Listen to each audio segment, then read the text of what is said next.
नमस्कार मित्रांनो, सकाळी गेलो शुभमकड. तिथे गेल्यावर स्टिंग घेतल्या आणि स्टिंग पाजल्या. आज शुभम, सुनील, संकेत होता, सगळ्यांना स्टिंग घेतल्या. पिलो कामावर गेलो.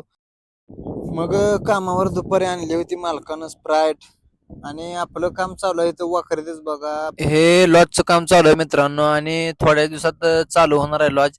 आणि आषाढी वारीच्या आधीच त्याची ओपनिंग आहे. जर तुम्हाला वाखरीत तुम्ही येणार असाल, तुम्हाला जर राहण्याची सोय नसेल तर तुम्ही संपर्क करू शकता मित्रांनो. एकदम भारी रूम्स आहेत, एसी नॉन एसी उपलब्ध आहेत, तर संपर्क करा. घरी आल्यावर जायचं होतं भजनाला, मग सर्व मंडळी येऊन थांबलेली. मग निघालो. पुढे तबल्याची बॅग घेऊन मी निघालो, गाडी चालवतो मित्रांनो. आणि पोहोचलो पंढरपुरात. केंद्रीय महाराज यांच्या मठामध्ये कार्यक्रम होता पुरुषोत्तम मास दुर्गाष्टमी निमित्त, आणि तिथं शंकर महाराजांची आरती झाली. ते महाराज पण आले, ते जेवण केलं. आणि ह्या कार्यक्रमाचं निमित्त असं होतं की आपल्या वाखरीचे लोळगे सोनार यांच्या मुलीचं बारसं होतं आणि वाढदिवस पण होता. मग आपला भजनाचा कार्यक्रम चालू झाला मित्रांनो. एक नंबर कार्यक्रम झाला.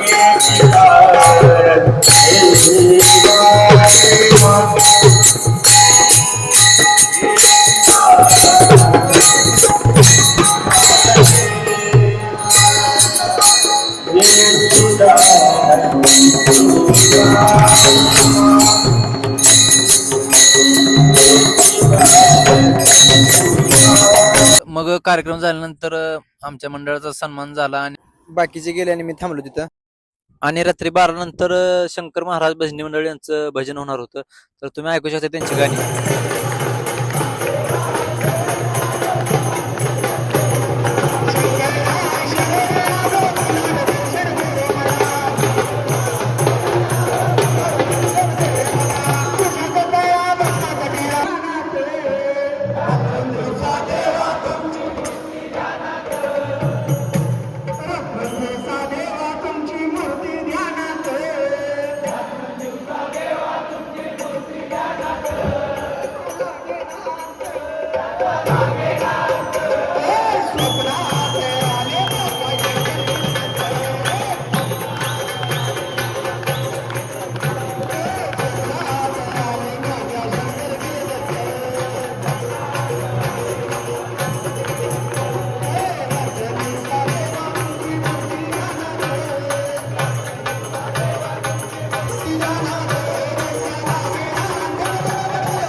मित्रांनो, महाराजांचा कार्यक्रम ऐकायला भारी वाटलं बरं का मित्रांनो. आणि महाराज साक्षात शंकर बाबांसारखे दिसत होते बरं का, खरंच.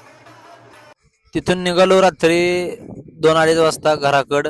मग जाता जाता डोक्यात आलं, चला मग जाऊ म्हणलं दर्शनाला. मग निघालो मंदिराकड. मग जाता जाता छत्रपती श्री शिवाजी महाराजांचं दर्शन घेतलं. आणि बघा महादाराकडे गाडी घेऊन चाललोय मित्रांनो.